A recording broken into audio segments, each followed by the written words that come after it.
आदेश आदेश मिथुन राशि वालों, आपके लिए जीवन में चमत्कार का महीना है मई महीना।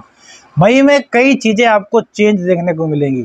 बृहस्पति राशि परिवर्तन का क्या प्रभाव होगा, त्रिकाल नेत्र चैनल पर आप देख सकते हैं। अब बात करेंगे मई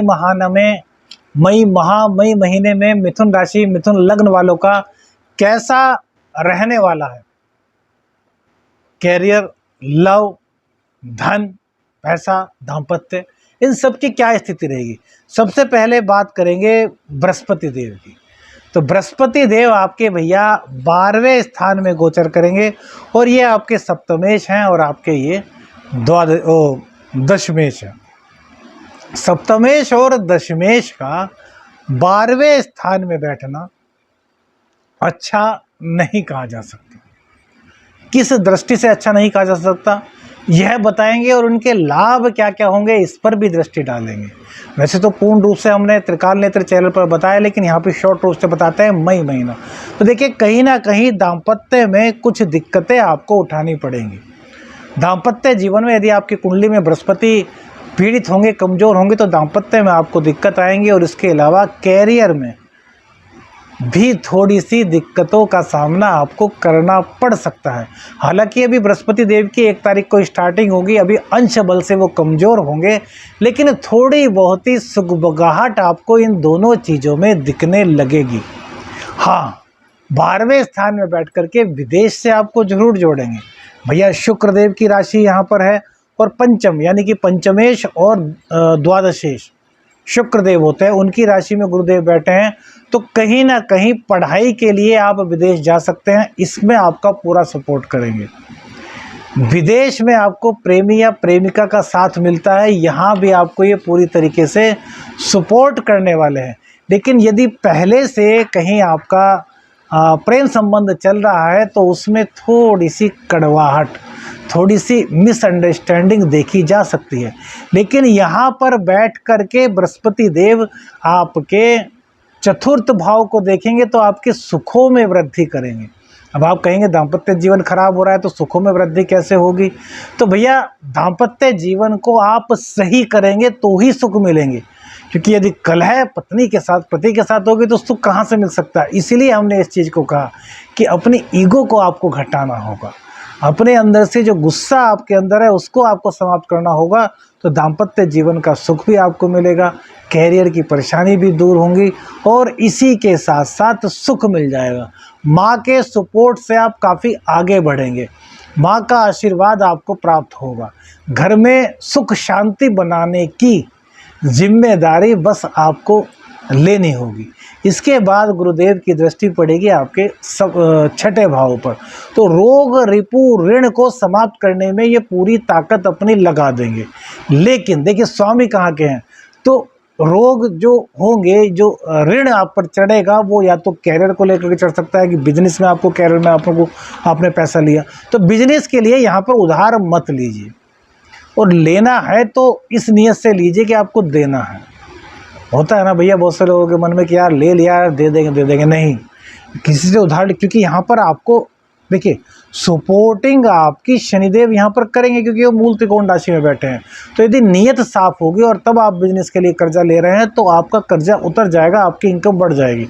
लेकिन यदि नीयत खराब हो गई, हमने कहा ना, क्योंकि बृहस्पति 12वें भाव में चले गए हैं और अष्टम के स्वामी 9वें भाव में बैठे हैं, तो ऐसे में जिसकी कुंडली में शनि नीच के होंगे, शनि पीड़ित होंगे, उनकी नीयत कहीं ना कहीं थोड़ी सी खराब हो सकती है। तो जिस बंदे की नीयत अच्छी है, उसको पता है कि यार मैंने लिया है तो मेरे को देना है, सह सम्मान देना है, हाथ जोड़ करके देना है, उनका कर्जा उतर जाएगा। बृहस्पति देव यहाँ पूर्ण रूप से आपको सपोर्ट करने वाले हैं। सपोर्ट करने का आपको एक कारण भी हम बताते हैं, क्या, मंगल देव खष्टेश आपके और आपके एकादशेश होते हैं। एकादशेश और खष्टेश की जो है वो भैया 10वें स्थान में बैठे हैं और यहाँ पर ये अपनी पावर में भी हैं। राहु ने पीड़ित किया हुआ है, इसलिए हमने कहा कि नीयत साफ होनी चाहिए। किसी की बातों में आकर के किसी को परेशान करने के लिए, किसी का प्रयोग करने के लिए पैसे मत लीजिए उधार।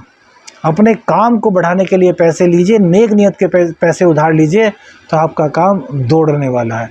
अब बृहस्पति देव की 9वीं दृष्टि पड़ेगी कहाँ पर? 10वें 8वें भाव पर, जहाँ पर चंद्रदेव भी विराजमान है, जो 1 तारीख का आपका गोचर बनता है। तो गज केसरी योग का निर्माण इस महीने रहेगा, तो माँ का सपोर्ट आपके लिए बहुत अच्छा रहने वाला है। वहीं गुरुदेव की अष्टम पर दृष्टि आपको यह बताएगी कि क्या गलत है क्या सही है। ऐसा नहीं कि आपके पास यदि कोई गलत व्यक्ति आता है तो आप उसकी बातों में आ जाएंगे, नहीं। बातों में आने के बाद भी बृहस्पति देव आपको बताएंगे, गुरु हैं वो आपको बताएंगे कि यार जो आपको इसने बताया है वो सही नहीं है, तो आपको उस कार्य को नहीं करना है। या बताएंगे कि जो इस व्यक्ति ने आपको जानकारी दी है वो सही है, आप इसकी जानकारी पर अमल कर सकते हो। तो निर्णय आपको करना होगा, क्योंकि राहु के साथ तो नीच के बुध हैं, बुध बुद्धि है ना, बुध बुद्धि है, तो बुद्धि भ्रमित रहेगी। इसलिए हम शुरू से इसी बात पर जोर देते आ रहे हैं कि नेक नियत मंजिल आसान।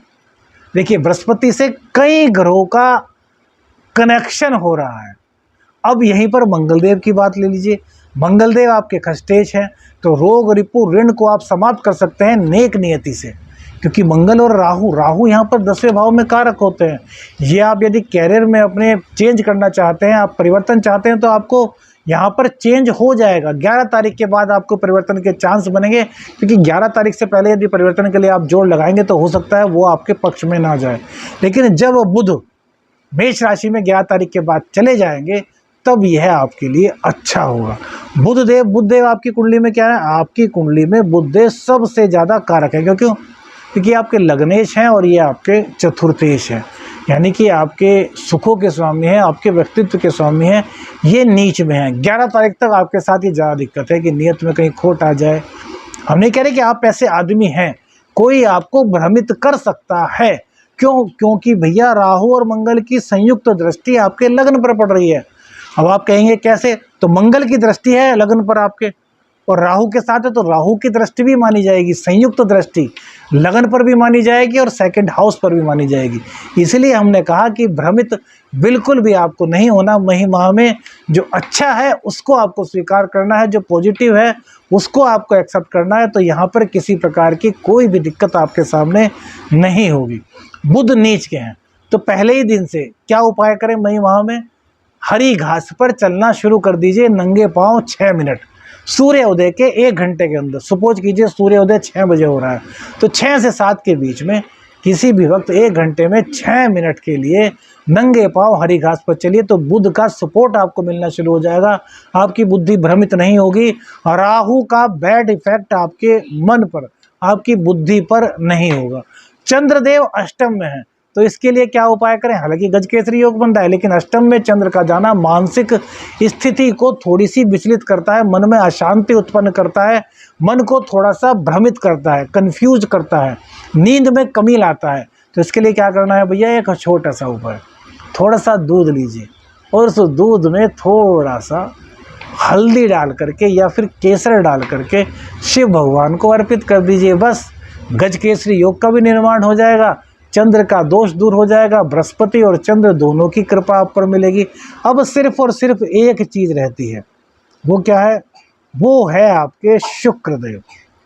शुक्रदेव आपके पंचमेश हैं, शिक्षा है, प्रेम है ना, संतान है, और शुक्रदेव आपके 12वें भाव के भी मालिक हैं।